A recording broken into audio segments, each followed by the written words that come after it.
Bring in show music, please. Hi, I'm CNBC producer Katie Kramer. Today on Squawk Pod. Exxon Mobil's Darren Woods, the big oil CEO on energy around the world following the kickoff of the Israel-Iran conflict. Do we have enough? One of the advantages that the U.S. saw and the global market saw with respect to this disruption is just the growth in U.S. supply. I think it speaks to the importance of having domestic supply. The major players in the creator economy. One-time MTV boss Sean Atkins on the new innovations. TV didn't get rid of film, cable didn't get rid of broadcast. The creator industry is not going to get rid of traditional media as we know it. What it is it's additive to the system. And prolific YouTuber Dhar Mann rewriting the script. One of the biggest streaming platforms out there is coming to our studio next week to talk about us creating original content for them. So I think the transition from Hollywood-driven content to creators creating content for these platforms is happening right now. Plus, the latest on the negotiations over the big, beautiful bill in the Senate and seeking revenge taxes and savings. Some good news on Americans' rainy day funds. Auto enrollment, is that like the auto pen? There I go again. It's Friday, June 27th. Squawk Pod begins right now. Stand Becky by in 3, 2, 1. Cue, please. Good morning, everybody. Welcome to Squawk Box right here on CNBC. We're live from the NASDAQ market site in Times Square. I'm Becky Quick along with Joe Kernen. Andrew is off today. The U.S. and China confirming details of a trade framework now, that aims to allow rare earth exports to flow more freely from China to America. This is according to China's Commerce Ministry. A spokesperson said China will review and approve export applications for items, while the U.S. will cancel a range of existing restrictions imposed on China. Yesterday, President Trump said the two countries had signed a deal the prior day. Details were thin on that announcement. This sounds like the official sort of signing of what they arrived at in Geneva, which then it was off, and Bessent said passed by like the Chinese Parliament or something. But remember, this was the framework that we thought was done, and then Bessent said, "What? No, they're not." And then people got mad, and then we came back. Now, looks like it's done, but it doesn't get us really any further than what we already sort of celebrated at one point, and then it seemed like it was off because China wasn't cooperating with rare earths. That's back on, but the bigger trade deal, obviously this is not that, but a White House official later clarified that the two sides had agreed to an additional understanding of a framework to implement what I was just talking about, the Geneva, an agreement reached in Switzerland last month. Commerce Secretary Howard Lutnick telling Bloomberg, probably the news service, not the mayor, former mayor, although we could use him now, that the Trump administration also has imminent plans to reach other agreements with 10 major trading partners. For his part, the president teased a potential trade deal with India that he said would open up that country.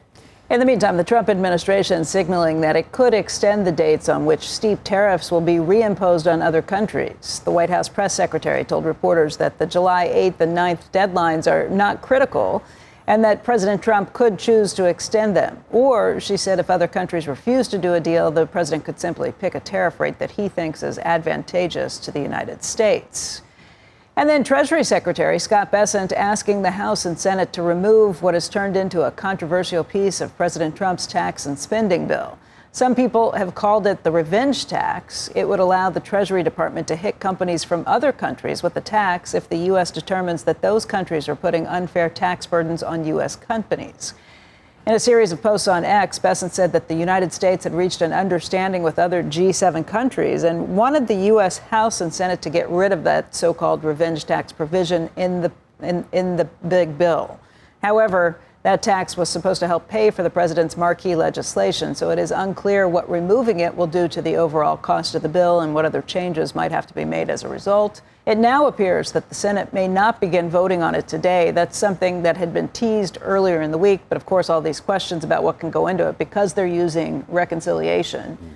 You can't have anything in it that's considered a rider that doesn't matter to the bottom line of the budget. And so there's a lot of things back and forth, and every time you change one of those, you may have to then change something else. A lot of leeway, and they're complaining about this parliamentarian. This parliamentarian, I thought, allowed them to put in the provisions for not allowing AI regulations beyond a federal level. It's hard to imagine how that works. Who appointed her? I think she was appointed in a previous administration or something. People are complaining. Republicans are complaining about that. But the parliamentarian is supposed to follow this rule, the Byrd rule. Yeah, but it's in the eye of the beholder. I don't know how much of it was, the bird bath might have been a lot easier to do in the last reconciliation that although the idea that they allow politics informs everything. Think about the judges across the country. The minute you hear of a ruling, you say, who appointed? Oh, it was an Obama appointee. I guess, but I hate to cast aspersions on every decision that somebody makes because it's not what the ruling party wants to have happen in some of these things. We had Senator Ted Cruz on to say that they were going to have to talk to the Senate parliamentarian about wanting that AI regulatory ban. Right. That states and local jurisdictions would not be able to pass rules on AI. And even he admitted that it was, a dubious call as to whether or not that could be worked in. Right. I don't. All I know is that Republicans are complaining that. And the Democrats complain when they're in power too. Right. Starbucks electing 2 new members to its board of directors as it seeks to execute on CEO Brian Niccol's turnaround plan, focusing on customer experience and digital tools. One of the new board members is former Yahoo CEO and Google executive Marissa Mayer. She's currently CEO of Sunshine AI, which is a tech startup that uses AI to help automate everyday tasks. The other is Dambisa Moyo, co-principal of family office Versaka Investments. She also serves on the boards of Chevron and Condé Nast and is a former employee of Goldman Sachs, as well as the World Bank. In a news release, Starbucks praised Moyo as a skilled global economist.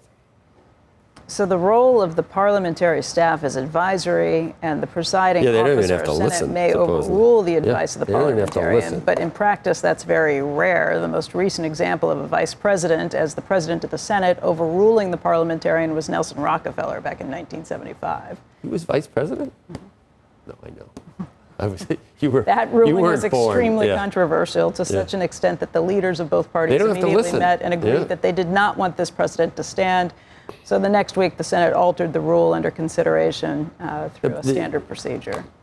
The Senate Majority Leader may also fire the parliamentarian, as occurred in 2001 during a dispute between parliamentarian Robert Dove and Majority Leader Trent Lott. You remember that, the Byrd rule is so, it's Robert Byrd, obviously, from him. And he was so old. He was a leading member of Congress, and he had been in the Klan. That's how old. From West Virginia, right? That's how old he was. So it goes all the way back to that.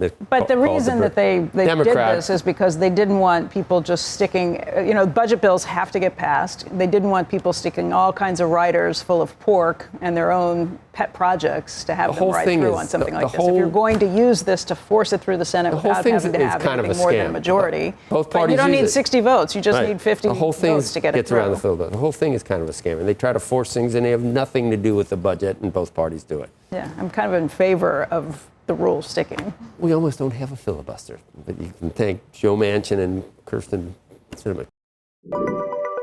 Americans are tightening their belts after a post-pandemic spending spree. The latest read on the U.S. personal savings rate is going to be released at 8:30 Eastern. Ahead of that, Sharon Epperson is here to discuss how and why Americans are increasing their nest eggs. We just finished talking about the revenge tax.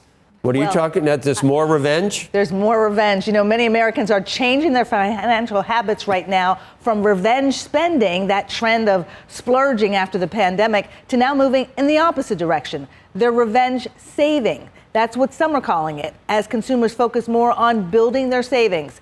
A recent Vanguard survey found 71% of Americans plan to shift their savings approach this summer to prioritize emergency savings and flexibility. Several factors are prompting consumers to be cautious and cut back. Fluid tariff negotiations, the prospect of higher inflation, interest rates lingering at higher levels longer than some expected. They're also concerned about geopolitics and social unrest. So many consumers want to stockpile cash right now to protect themselves from unexpected cost increases in the future. The personal savings rate is the percentage of income left after you pay your taxes and you spend money. That rate has risen sharply this year from 3.5% in December to 4.9% in April. Meanwhile, the 401k savings rate is at a record high as some retirement plans are making it easier for workers to enroll and contribute. A new Vanguard report shows the average saving rate for employee deferrals was nearly 8% in 2024, matching record high levels from 2023. A recent report from Fidelity shows 401k saving rates hit a record high in the first quarter of 2025 with an employee contribution of 9.5%. And when you add matching contributions from employers, the savings rate for those participating in 401k plans is closer to Fidelity's recommended savings rate of 15% a year. Joe. So they're helping with the 401ks, but are companies getting people to save more, or people really are doing it on their own? Well, I think companies are helping a lot with the auto enrollment feature that many 401k plans, but a lot more plans now have an auto escalation feature so that automatically your contribution will go up 1% every year or 1 or 2% every year. And so that is forcing people to do the right thing, which is to contribute more money as they can, as they get pay increases also. Is auto enrollment, is that like the auto pen? There I go again. There I go. Daggone it. You're right. I can't. But, if you can opt in, I don't know. I think my first job, I definitely was at least a longer than I should have been before I got in my 401k. I think my first job, they automatically enrolled us. Yeah. It was a very paternalistic thing that saved me a ton. Yeah. And it saves a lot of people. Yeah, because I would not have probably done it myself. Right. At that point, you're not thinking about retirement, you're thinking about paying the rent. Exactly, and you get a raise and you're like, okay, now more money to spend, and some companies are saying, but they have more money to put away now, so let's do the auto escalation, and it's helped a lot of people. Yeah. And to boost these savings, are they watching CNBC? How are they doing it? They have to watch CNBC. So that's How helping, could they possibly do anything So else? that's helping, do you think? I think it's definitely What helping. are they using? They use CDs? Well, people are they're looking at high yield savings accounts, and those, close to 4% still. So it's still better than inflation. You're still doing well with that. CDs over 4% for a 6-month CD. But the other thing is some financial advisors are saying now is the time to think about some alternative emergency savings. And that could be, if you have equity in your home, getting a home equity line of credit at a rate of 7 or 8%. You're not using this money, but you at least have it because you now have equity in your home. And what's interesting, they're saying with people who are concerned about job security, do that now while you have a job. To have the line. The only thing I will say is that if you have credit card debt, even if it's a higher rate, if you can always shuffle that off if you get into a very dire situation with the home equity line of credit. Right. If you don't pay it back, you lose your house. Exactly. You have to be very disciplined. You have to know that you're going to be able to. You're securing that credit. Rather than having the bank have that credit and you being able to eventually, worst case scenario, declare bankruptcy. Right. So you have to know yourself and what you're able to do. But still, at 7 or 8%, if you have a big purchase, great to have. Just don't use it for stupid stuff. Right. Exactly. Thanks, Sharon. Sure. Tease will be next. Coming up on Squawk Pod, Exxon Mobil CEO Darren Woods is weighing the value of doing business in Europe with the costs of complying with the EU's regulations. We've ended up in Europe with a mishmash of, frankly, impractical regulations with unrealistic ambitions. That has slowed economic growth. It has made the businesses operating out of Europe uncompetitive. It has raised the cost of living in Europe. Plus, the price of oil amid disruptions from the Israel-Iran conflict, and Woods' perspective on consolidation in his own industry. That's all right after this.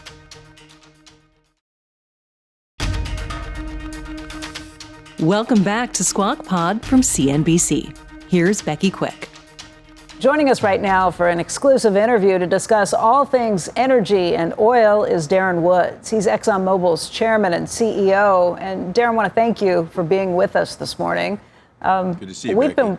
It's good to see you, too. We've been watching so closely what's been happening with oil prices, and we've seen a real rapid rise and then drop off again after what's been happening in the Middle East. Crude oil back at $65 a barrel, but it got up there for a few days. And I just wonder, from your perspective, what you were watching on this, what you think's happening, and how volatile oil prices will continue to be. Well, I think you've got to start with the context of the global markets prior to the Israeli bombing of Iran. The markets were very well supplied. In fact, there was plenty of spare capacity, and OPEC was bringing additional barrels onto the marketplace. And so prices were generally trending down with that additional supply coming into the marketplace. What we saw right after the initial bombings is the markets reacting to the potential implication of impacting the production and the supply coming from that region, not necessarily what was coming out of Iran. In fact, there was plenty of supply available to offset any barrels that were disrupted and kept out of the market coming from Iran. It was more of a concern around the transportation corridors, the Straits of Hormuz, or other production in the region. As the bombing and the conflict progressed, what became very clear was a concerted effort not to disrupt that global flow of oil and natural gas. And so as a result, the markets have stabilized and prices have come back down, reflecting what I think is a very healthy supply of both gas, natural gas, and oil. In other words, you think these prices probably stick around these levels for a while? Yeah, I think, the concern was a broader disruption in the region. Today, I think it looks much less likely that will happen. And so I think stability there, if something was to change, you'd see that impact, just reflecting the critical source of supply coming out of that region of the world. Did you change any plans when you saw prices spike, or were you just kind of planning contingency plans that you could roll out if need be? Well, the most immediate reaction that we took with respect to what was happening there is we've got people based in that region, in that area, and so our first priority was to make sure they were safe and that we were taking care of their families and protecting our individuals there, which we took action with that respect. If you look at what we're doing as a business, we're diversified all around the globe, and we have a very significant presence here in the U.S. And in fact, I think one of the advantages that the U.S. saw and the global market saw with respect to this disruption is just the growth in U.S. supply. I think it speaks to the importance of having domestic supply, a broad, diversified supply base around the planet, and the growth there to offset and stabilize potential disruptions in any place in the planet. So our production here in the U.S., we're growing faster than anybody else. We've got a very large production base here, big investments. We were continuing on that basis. Hey, Darren, we've been talking this morning about the revenge tax, which I didn't even realize was part of the big, beautiful bill that's been working its way through Congress. The Treasury Secretary, Scott Bessent, has asked Congress to take out the revenge tax because he says that they've negotiated with the G7 nations to make sure that American companies aren't being held hostage, basically, for some taxes that the EU was putting in. This was designed to counteract that, and when they got their way with the negotiations, they said, okay, let's take it out. I know you all, the oil industry and the administration, have been working on trying to do some similar activities when it comes to EU climate regulations. Can you tell us a little bit about what's happening and what you've been talking to the Trump administration about? Sure, and I would say, I'd start by just saying it's not an industry-specific issue. This is a broader issue associated with any large company doing business in the EU. And I think, again, the context for this is if you go back, the European politicians have for decades been trying to decarbonize their economy. Unfortunately, been putting policies in place that are more aligned with an ideology rather than the true understanding of the technical issues and the solutions that are available to address the impacts of climate and reduce emissions.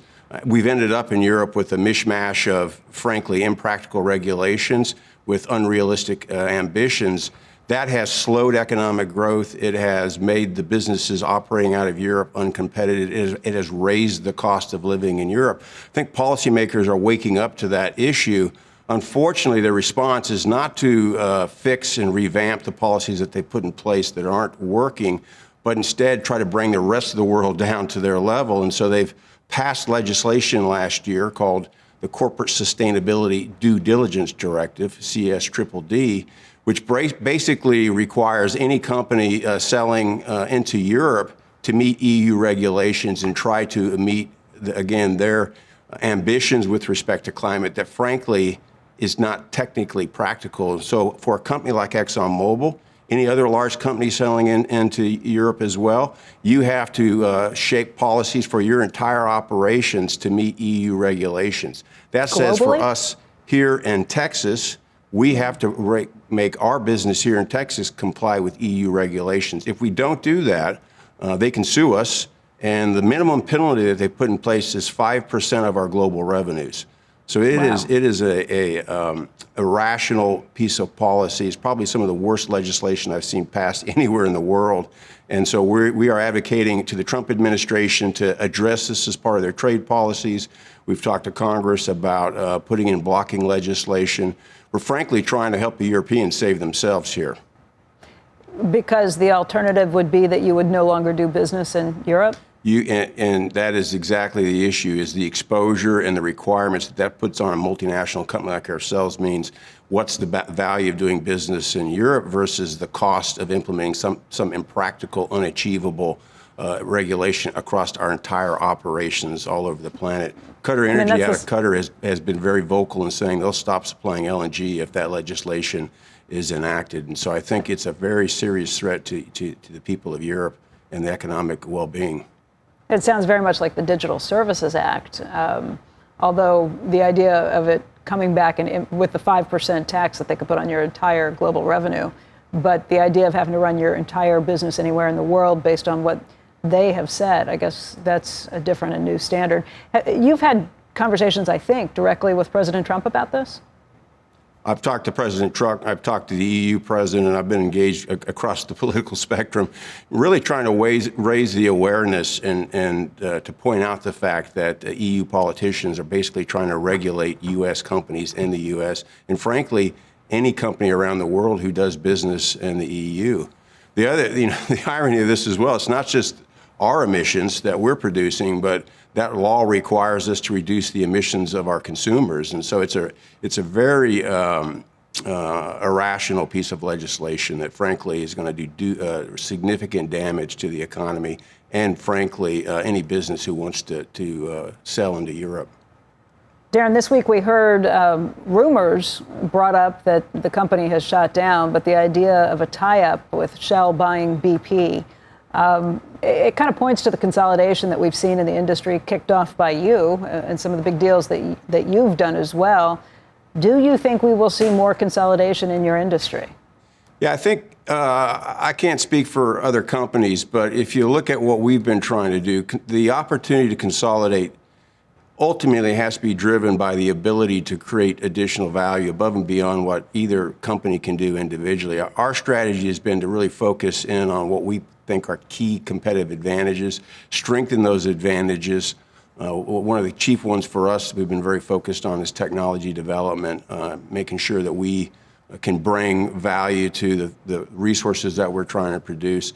And when you develop a unique capability in that space, you can find other companies that you can apply that technology to and basically make 1 + 1 = 3. And so if you look at our Pioneer transaction, when we did the transaction and announced it, we said we were going to generate about $2 billion on average over 10 years of synergies. We recently updated that to $3 billion just based on the value that we're able to unlock with the combination of both what we brought and what the Pioneer organization had in place. And my expectation is we'll continue to up that synergy level because we're finding more and more opportunities. That's the drive for consolidation and combining companies. My expectation is with the work we've been doing to strengthen our advantages, we'll find more opportunities for our company to do that. Obviously can't speak for others. You can't speak for others when it comes to Chevron Hess. The litigation that you guys have been tied up in, or the mediation, I guess I should say, has prevented Chevron from being able to go ahead and close the deal with Hess because of the disagreement over Guyana, that partnership that is seen as the crown jewel for that. Can you give us an update on where that stands? Well, it's going through the process of arbitration. You recall that Hess, 70% of Hess's value is locked up in the Guyana asset that we have been developing. That we believe that transaction gives us a preemption right. Obviously, Hess and Chevron feel differently about that. We weren't able to reconcile that difference, and we're basically using the mechanism that was laid out in the contract to go to arbitration. We're going through that process. My expectation is over the next month or two, we should see a ruling from that panel, and we'll get, I guess, clear guidance on the interpretation of that contract. Hey, Darren, I don't envy you trying to satisfy not only the Europeans, but even in this country as administrations change and we've had Republican congressmen or maybe senators, they refer to it universally now as the Green New Scam. And they refer to some of these renewable credits in the bill as, they keep using the word scam there as well. The president, he feels differently than the last administration, I think. Lee Zeldin, I've had conversations with him. So I don't know if you know at this point what you're supposed to do in terms of, you've never thought about abandoning fossil fuels, obviously, but you certainly have taken a lot of steps to appease the very powerful climate lobby that was so important. I mean, look at the last administration, or California, for example, or utilities where CO2 is classified as a pollutant. A lot of these things are being reversed now. Do you feel like you went too far with appeasing them? Can you roll back any of that? Well, I think if you look at our track record, Joe, we didn't do a very good job of appeasing that ideology. They say that your carbon capture is just to whitewash, or no, they say it to greenwash your other efforts, which are still in maximizing fossil fuel production. I don't when really they said pay that, much I said, attention. I like those carbon capture, because I think it's crazy to even talk about. Yeah, I don't pay much attention to the ideology and the partisanship that's going on here. Frankly, the way we run the business, Joe, is focus on the fundamentals. If you look at what the world needs, we believe as a company that the world needs to find cost-effective opportunities to reduce carbon emissions. The issue that we have here is that effort has been painted or defined by what I think is a niche ideological view that the way we move forward is to chuck out everything we've done over the last 150 years and start all over again with a solution that frankly doesn't address the needs of society. That's the wrong approach.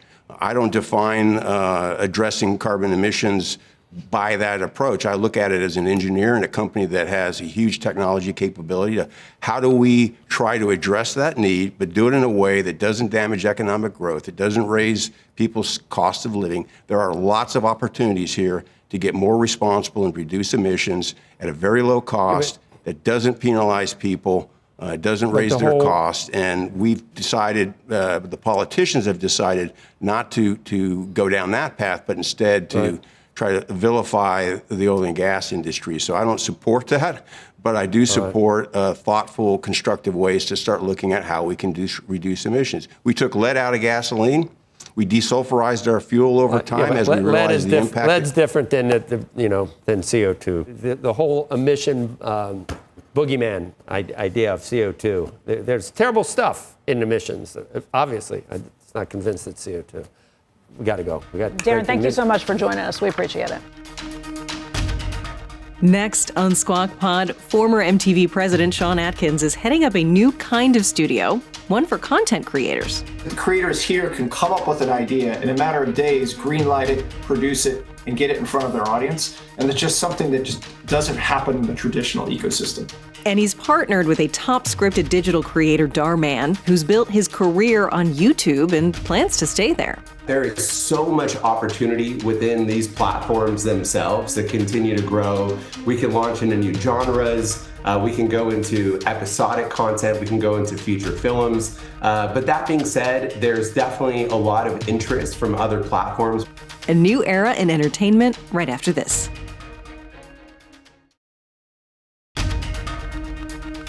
This is Squawk Pod.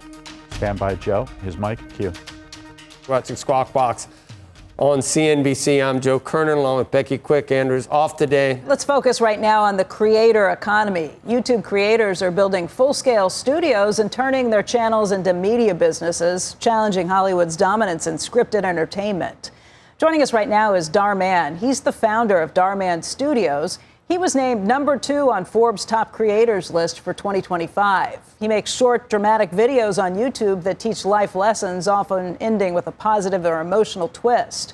We're also joined by Sean Atkins. He's the CEO of Dhar Mann Studios and the former president of MTV. And gentlemen, welcome to both of you. It's great to see you. Dhar, I want to just talk about what you've built, because it's pretty phenomenal. Coming from 2018, doing these scripted videos, that you were doing, I think, in your apartment, using your apartment as the sound stage and setup for all of these things, to now having this giant studio that takes up a huge amount of space and knocking out videos that I think are bringing in something like 10 billion plus views a year across all these platforms. How did you do that?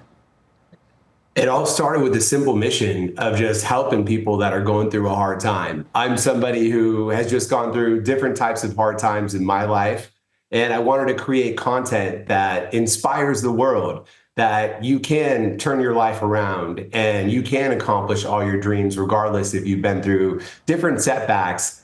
So it's been amazing, the community we've built of over 125 million followers. Clearly, positivity is winning on the internet for once, which I'm really excited about. Yeah, I've watched many of the videos. They're almost like Aesop's fables. They're scripted, and like good wins out in the end. One of them was the gold digger who dumps her boyfriend. She doesn't have patience for him while he's building this brand. You didn't seriously think I was going to wait around until you get me the things that I really want. Who do you think got me this bag? I don't understand. Babe, please, have some faith. No, I am done. I need a real man who can satisfy my needs.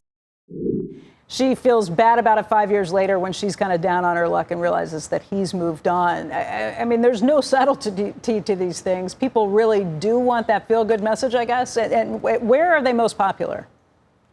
They're actually most popular within the U.S. And a lot of these stories are originally inspired by my own real life experience. Who dumped you?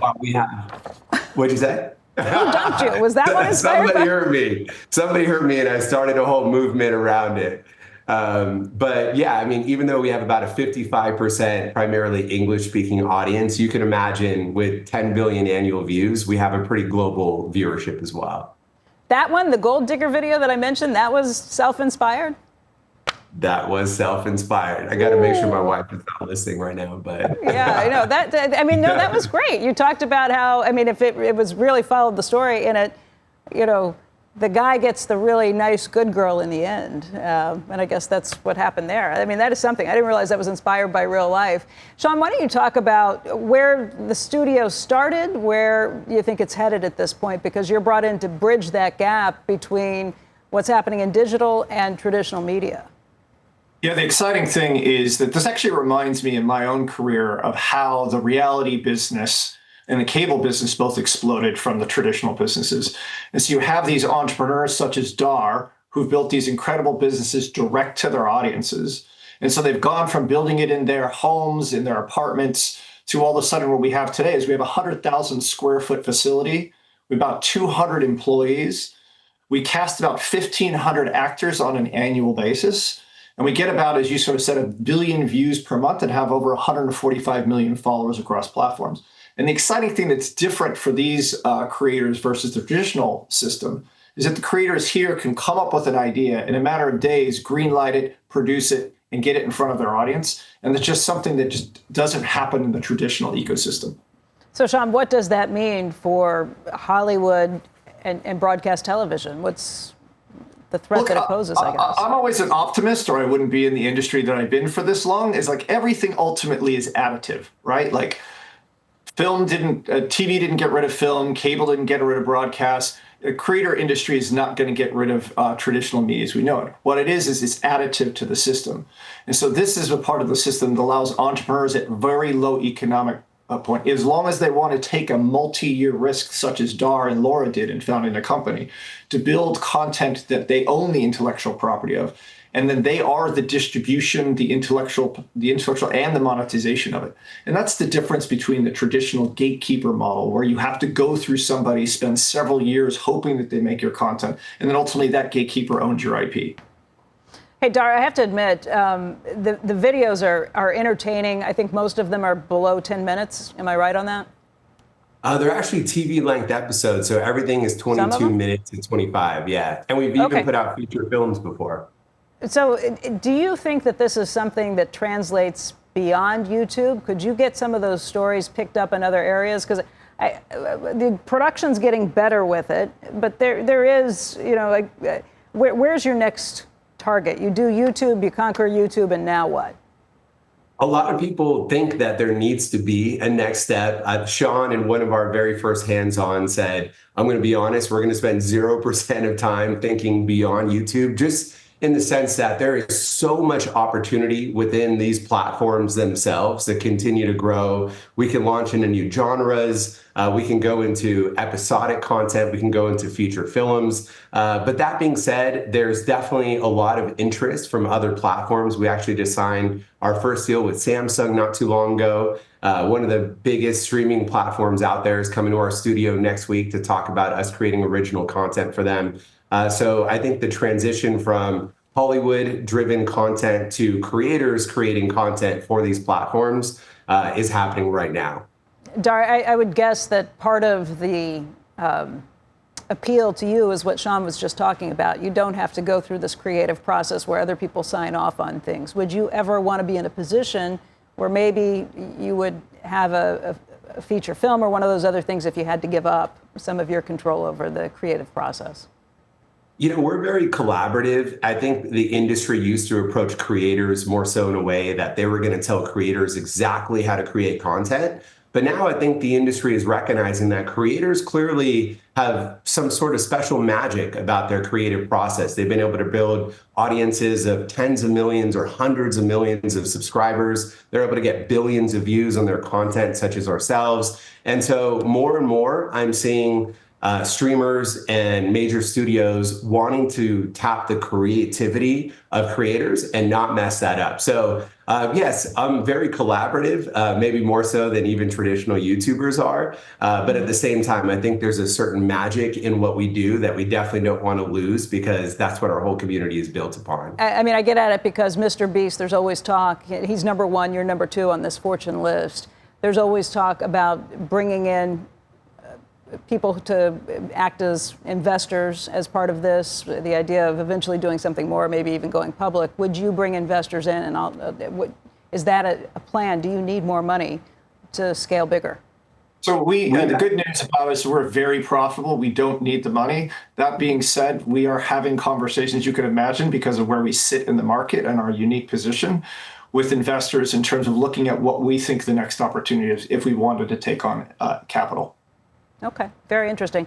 Sean, Dhar, I hope you will come back and visit us again. Sean, you were at MTV? Is that what you said? I was. Didn't video kill the radio star? No, actually, it's funny if we both look at it, right? MTV's not doing so well and radio's doing better. The Buggles were wrong. That's correct. That's correct. But okay. I will say that the emergence of creators. The analogy often used is a little bit the cable model, right? Like there was a world where there was only 3 channels in the world, and then cable came along, right? And CNBC got to exist, and all these great new ways for consumers to consume. Creators are just the next version of that. So you can kind of think of Dhar, if you use a cable model. Dhar is sort of like the scripted part of cable, the USA, the TNT, that kind of came up. Sean, can you tell me what's going to happen to the cable model? Would you mind sharing that with me, please? I think you know as well as I do that it's under quite a lot of duress. We're not going anywhere, though. We know that exactly. Too. It's not going to zero, but it'll be consolidated. Less than zero? It's another cultural reference. I don't know.